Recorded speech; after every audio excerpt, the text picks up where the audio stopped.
Hi, everyone. Welcome to another session of the Women in Philanthropy webinar. These webinars are very exciting to our team because we come together to really celebrate and spotlight the journey of female executives in the field. As a way of an introduction, my name is Ruyi Lu. I'm a Senior Vice President at CCS based in the San Francisco Bay Area, and I've had the pleasure of serving our clients from all nonprofit sectors with our team. On the next slide, I would love to quickly introduce CCS and our services. CCS is a fundraising solution firm. We solve some of the most time-sensitive and critical problems that our nonprofit clients face in various stages of their growth services. I believe what distinguishes our firm, aside from our service line, is our people, right? So during my 11 years at CCS, I have met some of the most authentic and dedicated fundraising professionals at the firm who come from all walks of life. So if this is your first CCS webinar, I highly encourage you to learn not just about our work, but also our people. Without further ado, let's get started. I am delighted to introduce our guest speaker, Anna Lee from the American Institute of Physics Foundation. The mission of AIP is to promote, serve, and advance physical sciences for the benefit of the humanity, and AIP Foundation is its philanthropic arm with the goal to support the advancement of physical sciences. Anna, welcome to the webinar. I'm very excited to have you join us. Well, thank you so much, Ruyi. It is an honor to be here and to be back working with my CCS colleagues. So I'm very excited to be part of today's discussion. Thank you for inviting me. Absolutely. And, we will talk about this a little later, but you and I actually overlapped at CCS for a few years together. And Right. in many ways, right, this is like a happy reunion for us. So I'm so glad Yeah, that we were able to do this together. definitely. Now, Anna, as we can see from the next slide on the visual aid, you've led a wonderful journey from the private sector to fundraising consulting, and now as a leader of AIP Foundation. Tell us about how you got into nonprofit fundraising. Well, thank you, Ruyi. I'm really glad to be here and happy to talk about my career and answer questions. But I would think that, like most fundraisers, I would say that most fundraisers probably didn't start out as fundraisers. And I was not an exception to that. I started out studying information systems in undergraduate, focused on networking. I did have a writing minor. And with that, I got into corporate America, doing things related to telecommunications. I later actually got my master's in telecommunications and started working at companies like Sprint and General Dynamics, using my degree. And while I was at Booz Allen, my client was an agency in defense, and I just wanted to do something more meaningful, more socially positive with my career at that time. And so I decided that I was going to quit my job and move out of the country so that I could get an MBA. I felt that getting an MBA was the bridge that I could use to switch careers while, having a good excuse to go abroad for a good amount of time. And so my goal there was not only to make a career switch, but also to be culturally immersed in a different country and learn Spanish. And that was my goal. So I didn't speak any Spanish at the time. And so I had pretty clear criteria on what I was looking for, given those goals. And I ended up in Barcelona, Spain, going to IESE Business School in Barcelona, and it was an 18-month international program, so it was definitely in English, but I was able to learn Spanish along the way as an extracurricular. So I was able to get my certification in business Spanish. But while at ESA Business School, I got really interested in corporate social responsibility. Again, going back to that desire to create social impact. And so I became the president of the Responsible Business Club at ESA Business School, which is still an ongoing club, very vibrant today. And also through my internship while I was at the MBA, I worked at the charity bank in London. And that was my first foray into the nonprofit world. while applying my MBA skills. I really, really enjoyed that. And then once I graduated, I was approached by the program to see if I would stay on and be an associate director for admissions for the program. And hey, another year or so in Spain, I wasn't going to complain about that. Plus the opportunity to travel all over the world, meet people from all sorts of cultures and countries. And so I took that opportunity and I did stay on, had a fantastic experience. And as part of that circuit, I was recruited by Johns Hopkins University in Baltimore, who were launching their own full-time MBA program at that time.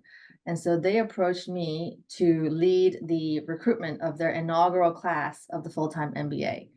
And I thought that was a really unique opportunity to do something new and help a great name like Johns Hopkins launch this program and also come back home and be closer to my family. So I took on that position as well, and continued to travel around the world and had a great experience that way. And as much as I was enjoying that job, I still had this voice inside me that wanted to do something more socially impactful with my career. So I was still having that drumbeat kind of saying, well, what can I do that is going to really make this world better?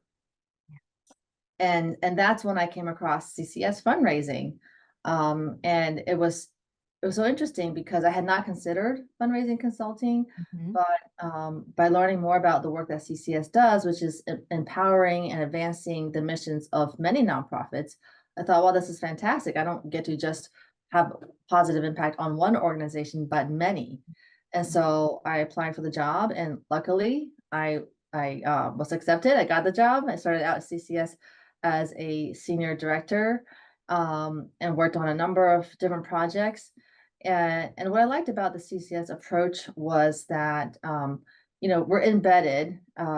That's the model, right? The CCS model is that the consultant is embedded on site. So you become part of the advancement team. And so you learn so much by doing that.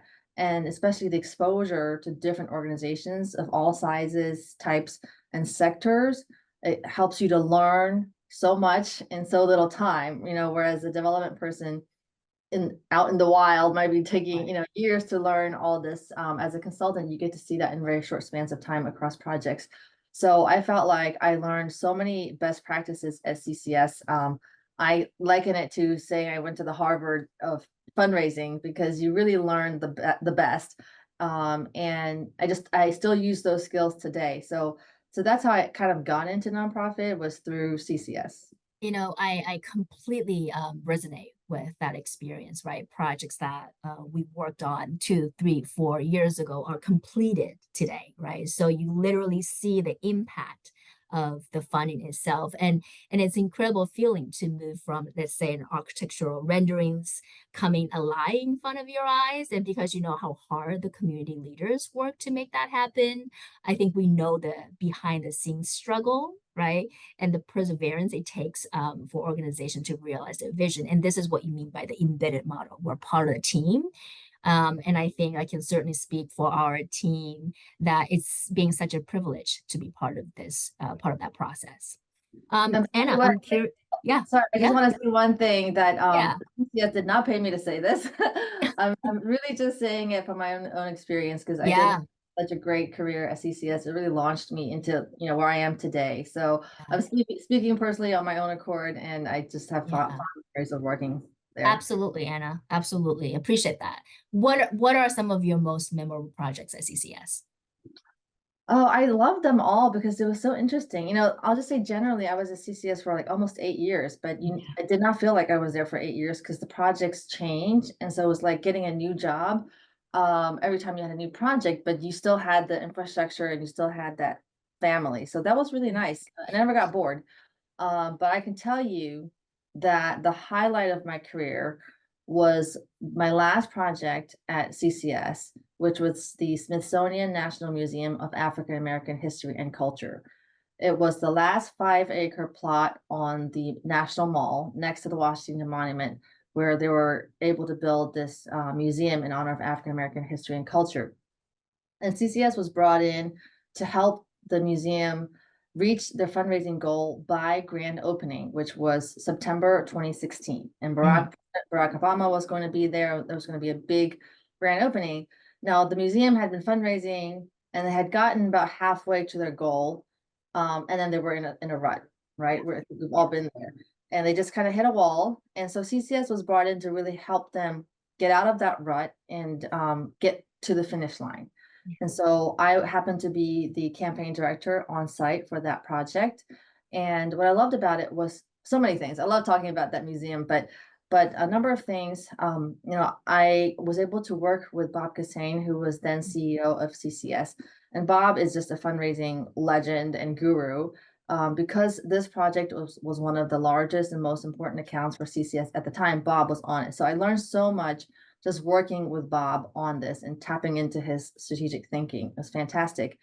At the same time, working at the highest levels of with the museum. So we Yeah. had the founding director of museum, Lonnie Bunch.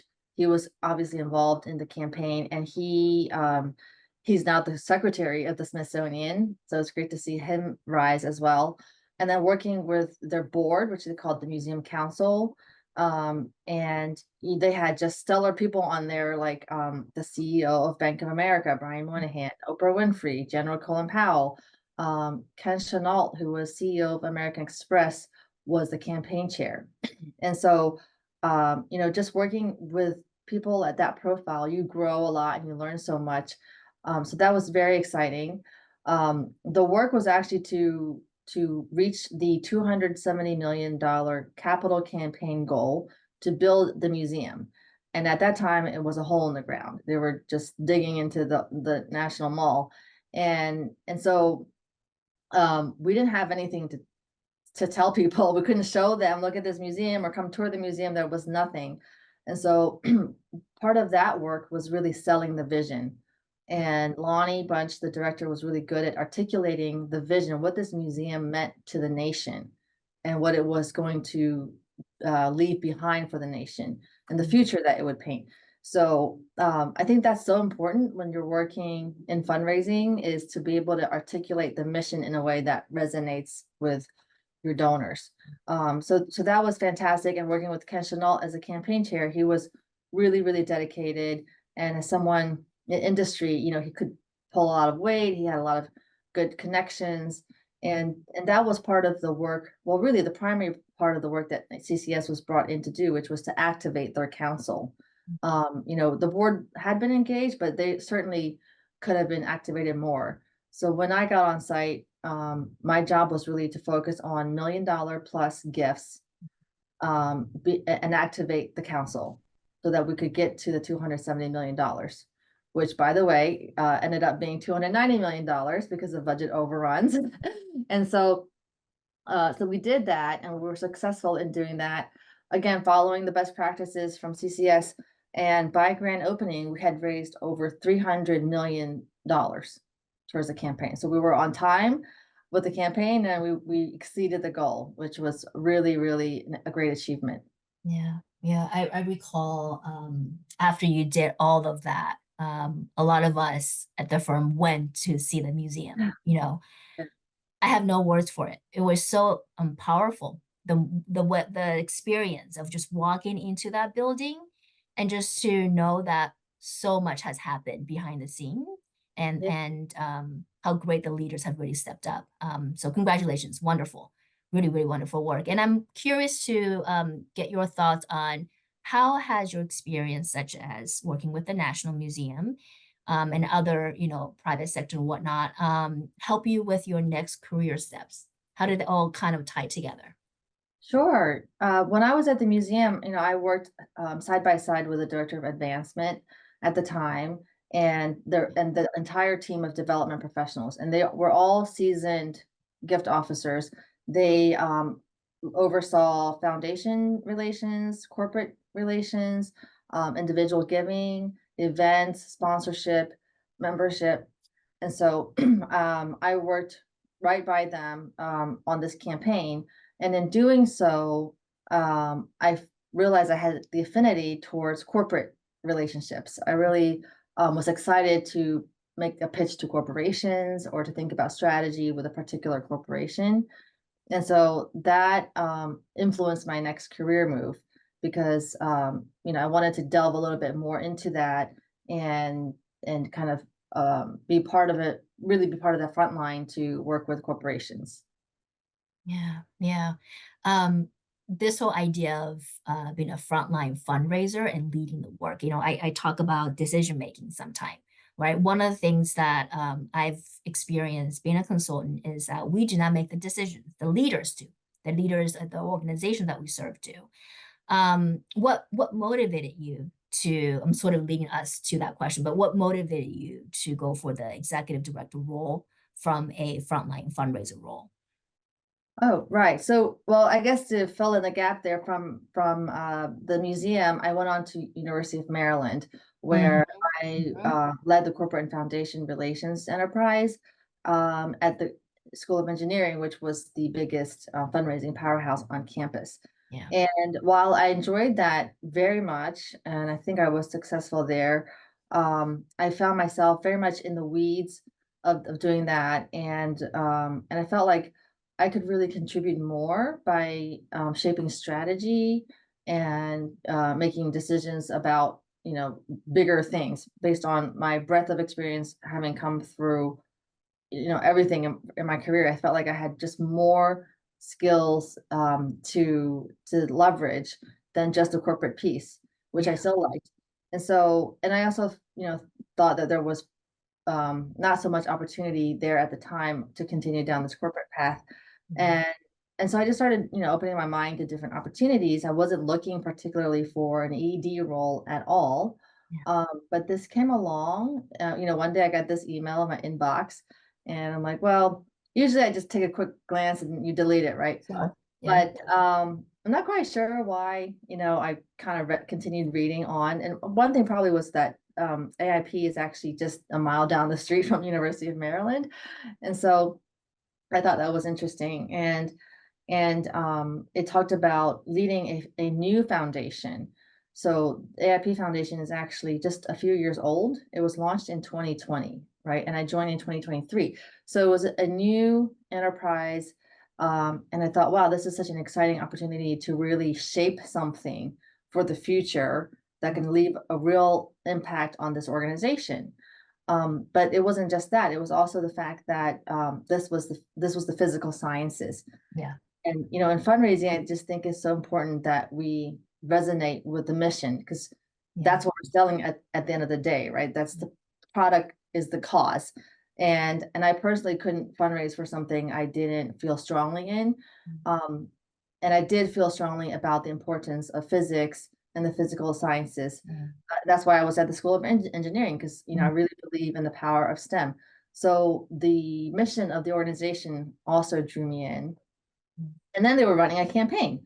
We're in the middle of the campaign now, and it's called Team Up Together, and it's a campaign to increase inclusivity, specifically in physics and astronomy for under-resourced students at the undergraduate level.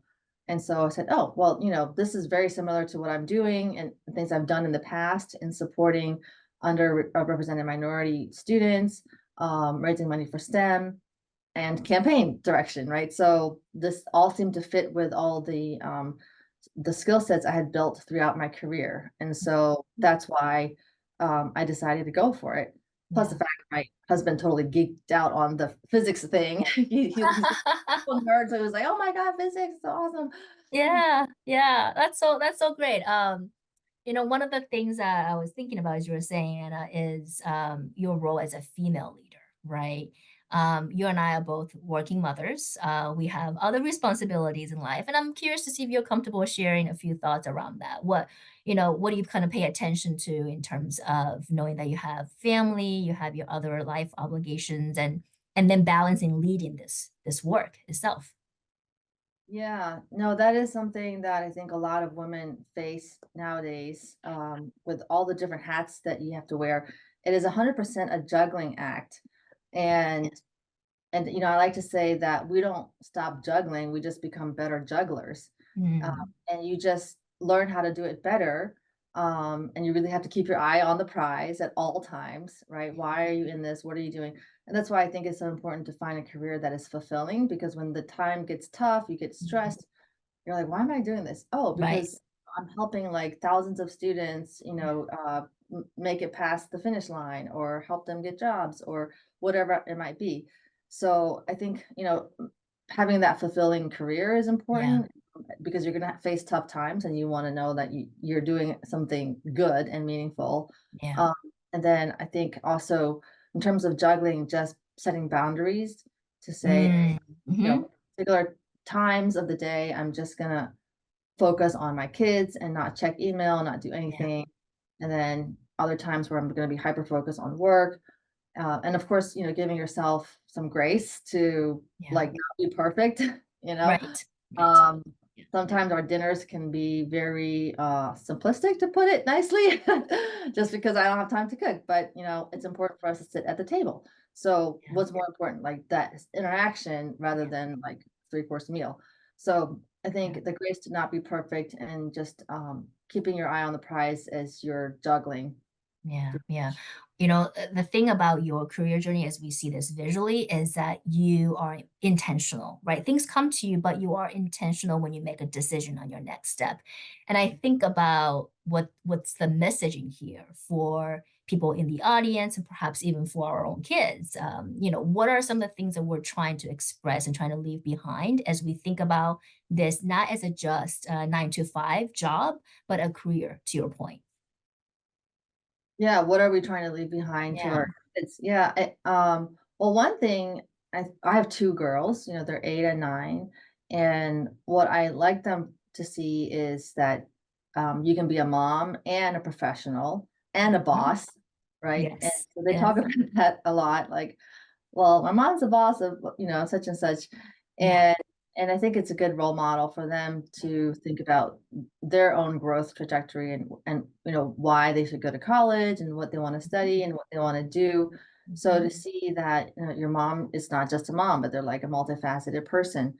mhm, Um, and we bring home some conversations of, from work, and it's interesting to see the kids kind of jump into that, and those are all learning wow, experiences they can have yeah, about life, as you talk about people and yeah, teams and solving problems and understanding issues.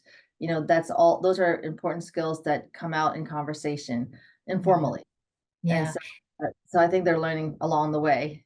yeah, yeah. I'm not sure about your work models, whether it's hybrid or not, but do your kids ever see you work at home?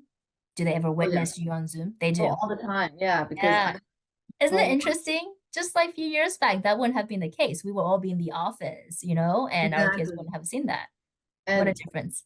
yeah, I mean, I'll have to say that's maybe the one good thing that came out of the pandemic, Yeah. is this hybrid shift to hybrid.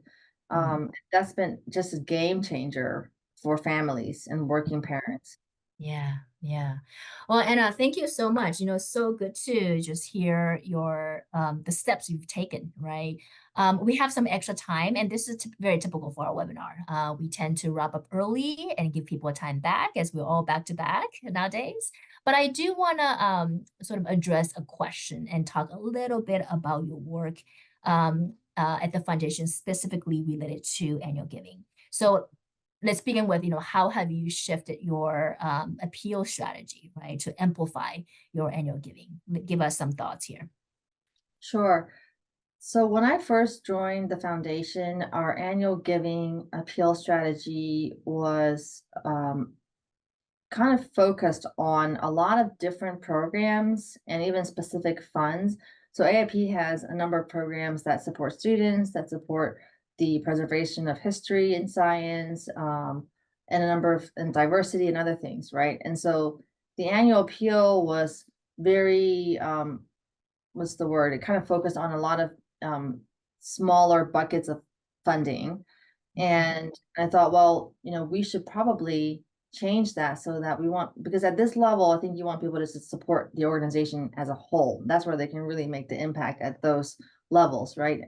Is helping us fill the areas of greatest need, help really fuel the lifeblood of the organization. And Yeah. so we recently shifted the strategy from very focused on funds and programs Yeah.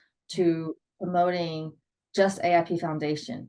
You know, if you like, here's some important information about our work. If you want to Mhm. support more of this, give to AIP Foundation. And that was our appeal to do more unrestricted giving. Mhm. And just even the first push in shifting this strategy, we've already seen great results. Mhm. People are responding to the unrestricted appeal, they're giving to AIP Foundation. And that means that they trust the organization, which is a really good sign from your donors, right? If they are willing to give the unrestricted gift, they trust the organization, they believe in your mission, and they know that their money is going to be well stewarded. Yeah, yeah. Um, we talked about trust earlier in the presentation as well. It's really accountability. It's about stewardship. It's about how you build that relationship with your donor. So congratulations. This is really wonderful. And before we wrap up, and I just want to share a non-cheesy feedback. I've always looked up at you at CCS because I felt that you were always few steps ahead of me. And when you made the transition out of CCS, I was devastated. I said there was no more role model, and so on. But it's just so inspiring to see how you've really intentionally made this career trajectory, and it's a point of pride as a woman, right? To see that happening to your colleague. And it's very inspirational. So, all of us, and I'm sure the ones in the audience as well, would love to continue to keep in touch with you and get your guidance and exchange information and so on, support each other.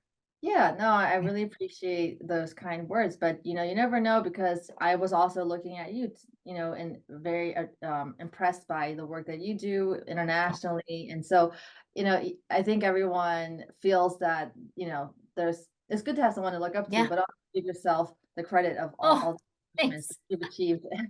Thank you so much. Well, Anna, what a pleasure to do this together. I'm gonna move us along to the next slide. On behalf of the CCS team, I want to thank you so much for spending the time learning with me today. I would encourage you to reach out to Anna and myself at our email addresses here.